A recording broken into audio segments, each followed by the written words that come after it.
Đại lễ Phật đản Phật lịch 2569, Dương lịch 2025 là dịp để cộng đồng Phật tử và nhân dân cùng nhau khơi dậy ánh sáng của trí tuệ, nuôi dưỡng tâm từ bi, gắn kết con người bằng yêu thương và hiểu biết, hướng đến một thế giới hòa bình, nhân ái và phát triển bền vững.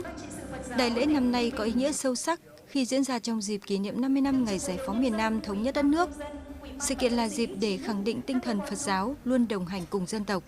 góp phần củng cố khối đại đoàn kết, xây dựng xã hội nhân ái văn minh phát triển. Dịp này, ban tổ chức đã trao quà từ thiện tới 200 học sinh vượt khó trên địa bàn huyện Gia Viễn và huyện Nho Quan, trị giá 200 triệu đồng. Tổ chức khóa tu sinh viên với chủ đề Tìm về cội rác, nương bóng từ bi, thiền trà với chủ đề Hương trà mùa Phật, vị ngọt từ bi và tổ chức triển lãm Phật giáo với chủ đề Văn hóa Phật giáo kết nối đạo đời. Tham dự đại lễ Phật đản, các đại biểu, tăng ni Phật tử đã thực hiện các nghi thức dâng hương cầu nguyện và nghi thức tắm Phật.